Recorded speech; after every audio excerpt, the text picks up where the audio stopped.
여드름의 원인은 뭐가 있으실까요? 셀프케어 같은 거 하실 때 건드리지 않는 게 좋고요. 1순위로 체크해 주시는 게 중요합니다. 화장품이나 보습제 같은 거 추천해 주실 만한 제품 같은 거 있으실까요? 네.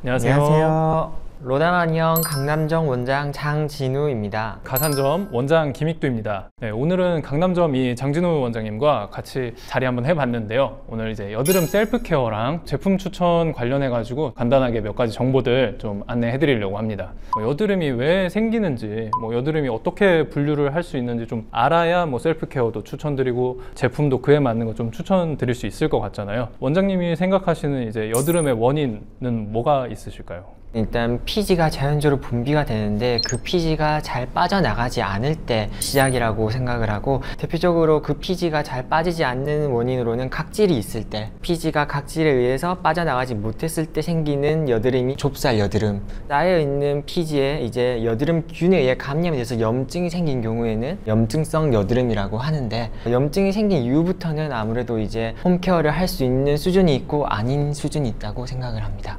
네, 장진우 원장님께서 잘 말씀해 주셨는데요. 이번에는 여드름의 분류에 대해서 좀 제가 간단하게 설명드릴게요. 크게 한 5가지 정도로 나눠볼 수 있을 것 같아요. 구진, 또 면포, 농포, 낭종, 결절의 형태로 나눠볼 수 있는데요. 구진은 우리 흔히 말하는 좁쌀 여드름 같은 형태, 5mm 이하의 얼굴로 작게 올라온 형태를 구진이라고 하고요. 면포는 들어보셨을 것 같은데 블랙헤드나 화이트헤드처럼 개방형 면포와 폐쇄형 면포로 나뉘어져 있습니다. 낭종이나 결절, 농포 같은 경우는 안에 이제 고름의 형태를 띠고 있는데요. 그 중에서도 낭종이나 결절 같은 경우는 크게 부어 있고 주머니 형태를 띠고 또 안쪽에 자리 잡고 있어서 셀프케어 같은 거 하실 때 건드리지 않는 게 좋고요. 구진, 면포, 농포 정도의 형태만 건드리시는 게 좀 좋을 것 같습니다. 여기서 이제 셀프케어로 하지 마라라고 했을 때 관련된 내용이 뭐가 있을까요?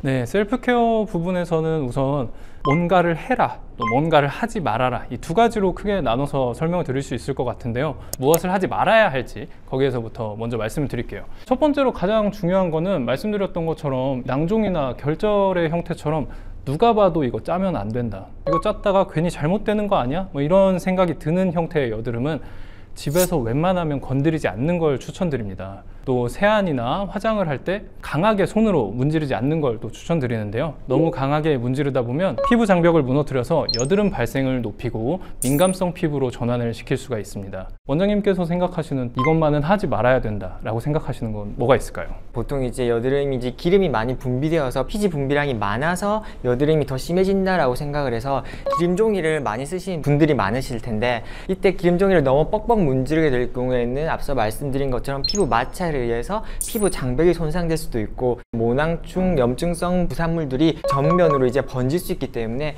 그러한 행위도 좀 피해 주시는 게 좋습니다.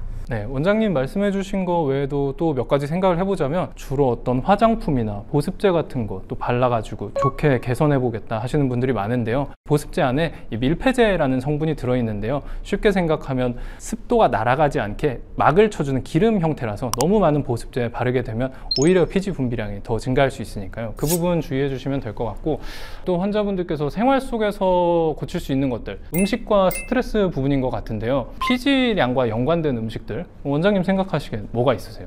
피지 분비량과 연관된 기름진 음식을 줄이는 게 1순위가 되겠고요. 그 이외에도 빵, 밀가루, 단 거, 술, 그리고 유제품, 이런 음식들은 이제 영향을 받는 분들도 있고 안 받는 분들도 있다고 하니까 그런 음식도 함께 피해 주시는 게 좋을 것 같습니다. 네, 말씀해 주신 것처럼 고당 식품들, 당 수치를 급격하게 늘릴 수 있는 GI 지수가 높은 식품들은 우리 몸의 인슐린 저항성을 높여서 결국에는 염증 상태를 유발시키거든요. 염증 상태가 또 유발되면 그게 다시 또 인슐린 저항성을 올려서 계속해서 악화되는 과정이 있기 때문에 GI 지수가 높은 식품들 좀 제한해 주시는 게 좋을 것 같고요. 또 요새 워낙 운동하시는 분들 많으시니까 단백질 보충제 같은 거 많이 먹잖아요. 단백질 양이 많이 들어오게 되면 인슐린 그로스 팩터라는 게 좀 작용을 해요. 어떻게 이렇게 생각을 하면 성장 인자 같은 건데요. 근육도 크게 해주지만 근육만 크게 해주는 게 아니라 우리 몸에 있는 피지선도 같이 성장을 하게 해줘서 피지 분비를 많이 늘리거든요. 단백질 쉐이크 챙겨 드시는 분들 조금 양을 조절해 주시면 좋을 것 같고, 음식 외에도 스트레스 덜 받는 게 좀 중요할 것 같아요. 거울 보지 말라, 뭐 여드름 너무 신경 쓰지 마세요, 좋아지고 있다 뭐 말씀드리는데 항상 스트레스 제일 많이 받아 하시거든요.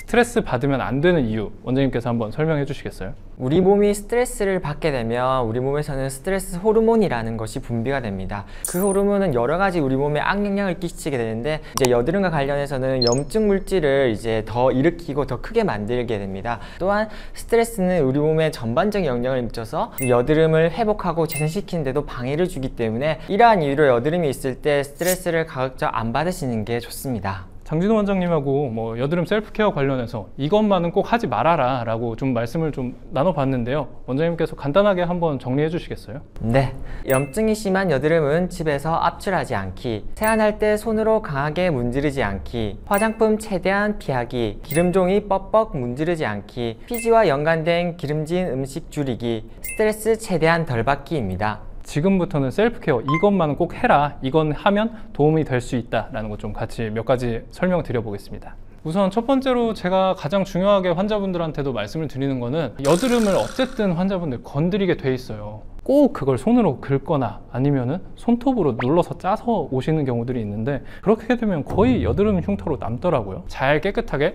세안하신 이후에 소독된 상태에서 압출하시는 것도 추천드리고요. 네, 우리가 세안을 할 때 세안제를 이제 거품을 충분히 만든 상태에서 세안을 하시는 게 중요합니다. 세안제 크림이 남아있는 경우에는 세안제를 더 많이 문지르면서 피부에 더 많은 마찰을 줄 수도 있고, 세안제가 피부에 잔류할 수도 있습니다. 그런 것들을 예방하기 위해서 충분히 거품을 많이 만들어낸 다음에 세안하는 게 중요할 것 같고요.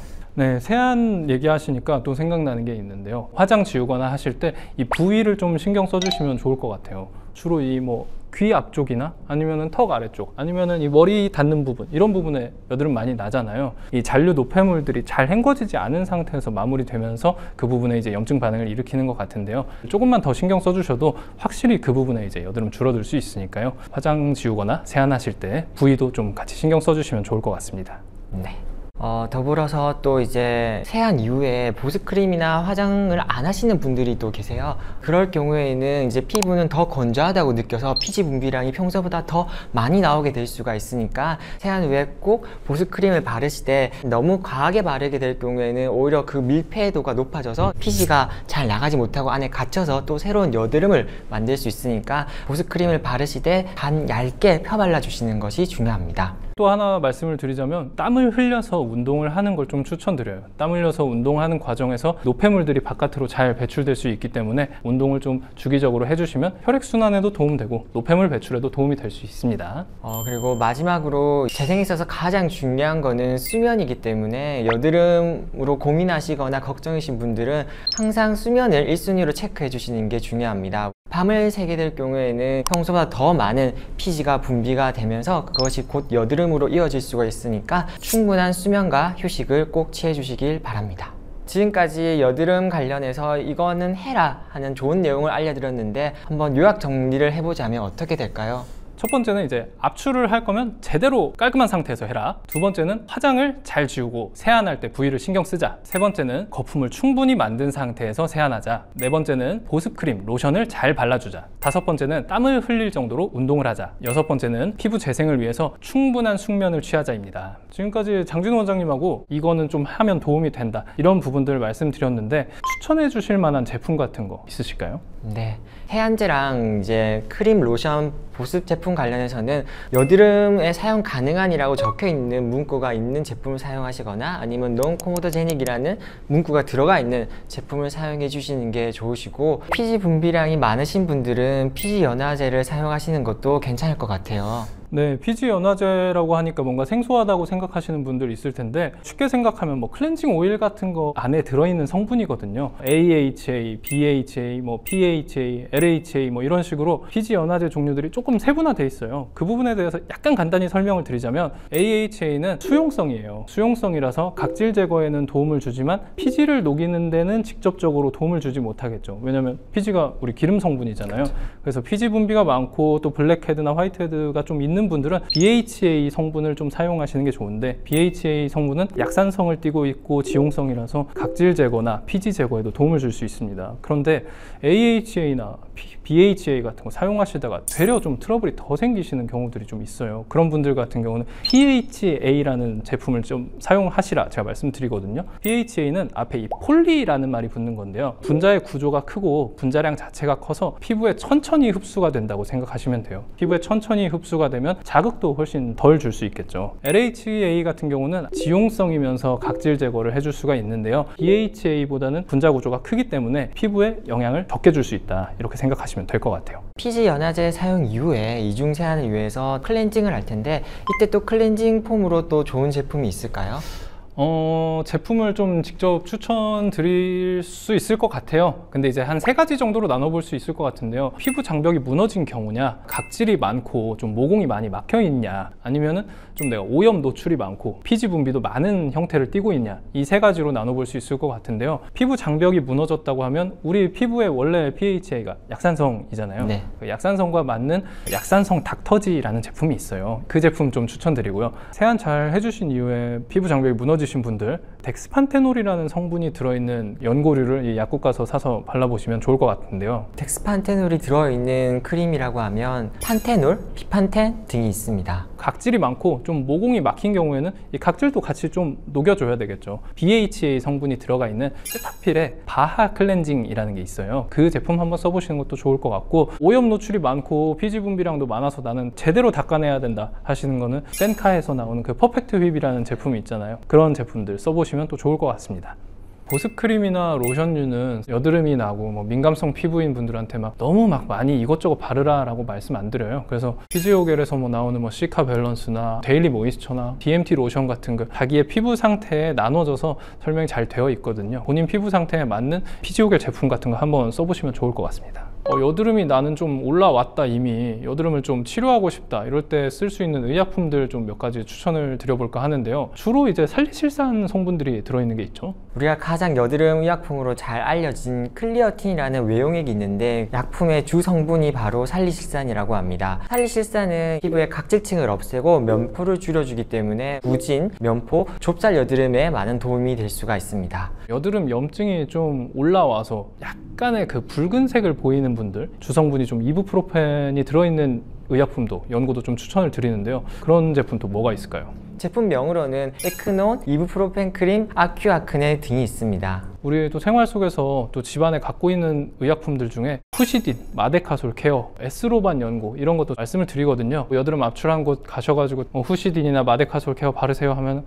마데카솔 그거는 살아 올라오게 하는 거 아니에요? 이렇게 말씀하시는데, 일반적인 마데카솔 연고가 있고 그 다음 마데카솔 케어, 복합 마데카솔이라는 연고가 있는데요, 이 마데카솔 케어라는 제품에는 네오마이신이라는 항생제가 들어있어요. 그래서 후시딘처럼 상처 예방, 또 추가 감염 같은 걸 막아주는 역할을 할 수 있으면서 살이 또 올라오는 성분이 같이 있기 때문에 여드름 흉터 치료를 하거나 여드름이 같이 있는 분들은 마데카솔 케어 연고를 추천드리고, 나는 여드름이 너무 심하다, 전체적으로 번지고 있다 하시는 분들은 에스로반 연고 사용해가지고 병원에 가시기 전에 집에서 좀 셀프 케어 해보실 수 있을 것 같습니다.